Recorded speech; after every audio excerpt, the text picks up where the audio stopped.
Rushton Paray, Member of Parliament for Mayaro. First, let me say this is a very unfortunate event in terms of any type of oil spill, any type of disruption to the lives of people in any community. Now, that being said, is where do we go from here? I must say that, Heritage fell asleep a bit in terms of communication with my office over the last 7 days. I would have reached out sometime around the 12th to the 13th of February when the first information around the spill had happened. I went out and said, look, let me know what's happening, because if I am the conduit to the community, I must know what's happening. We'd be able to reach out. That didn't happen. I was offered an explanation which I accepted. I understand there are some issues, and it happens. Okay, so that we are here today. Now, over the last 2 days, I have been in communication with a number of experts, a number of people within my own environment in terms of what are some of the impacts, and then having spoken to Bernadette yesterday morning and now listening to what Mr. Ferrier is saying, I think we are at a place where we can only talk about how do we go forward now.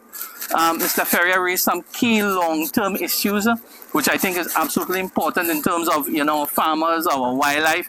These things are part of our how we earn a living in these rural communities. So we can't put it aside, right? In terms of what's happening to the wildlife, the flora, the fauna, the fish, you're coming down that river.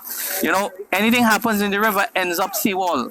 And that's a big tourism product for us. We are not there yet. Heritage should be given an opportunity to put a plan in place, and it must be communicated well. Now, based on the information that I understand, there are a few things that I would like to put into the public domain that I would like Heritage to address. Perhaps they are addressing it, and perhaps Mr. Callan could probably respond after. One, the key concern outside of money here is people's health and safety. Yes. That takes first priority, right? You can't put a cost on people's health and safety. Coming out of the conversations yesterday and this morning, I understand there has been some arrangement that not only is an ambulance being provided, there are some medics on site now today that will do some initial assessment, and if you are required to go to the health center or Mayaro district facility, provisions will be made for that. I think that is absolutely critical. What I need you to do is, as you go back into your homes, observe your children, the elderly folks in the area, come and let the folks know on the side that there may be an issue and get the process going. So that's the first thing. Secondly, the issue of the environment.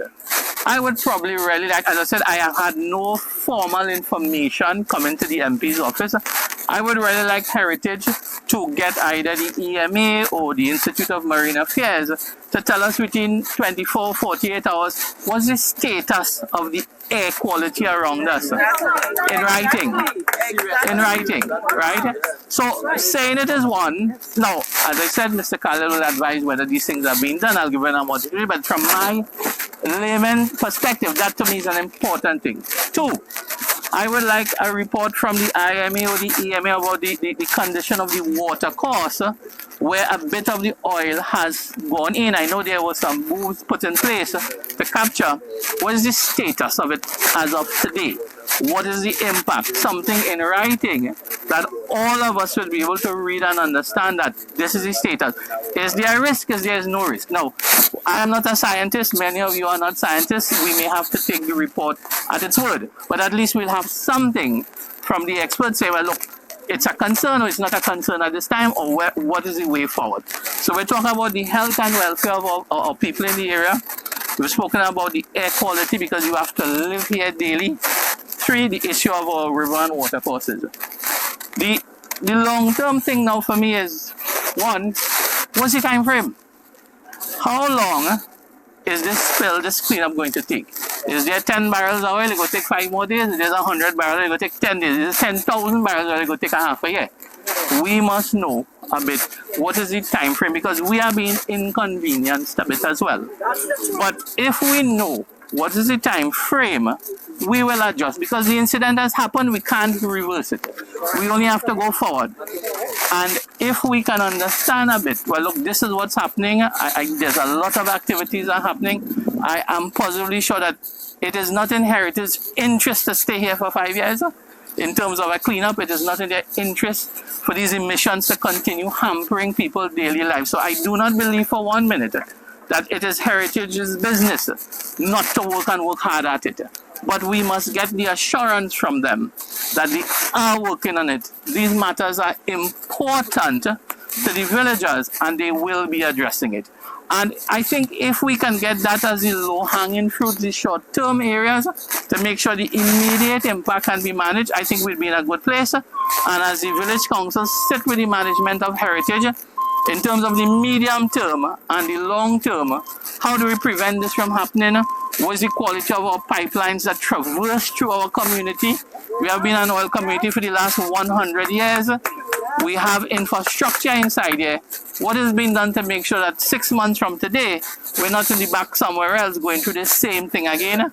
We need to ask, and if there is nothing in place, they need to start putting these things progressively. It's not something that will happen overnight, but they must have a plan in place, and not only for Heritage. We have so many small oil operators who are operating pipes, they are operating these transportation facilities. This must be a lesson learned for the industry to make sure we don't come back this way again. All right, so the 2 or 3 items that I call, I probably ask Mr. Calder to just address and see, what is being done in that particular area. Before we go to Mr.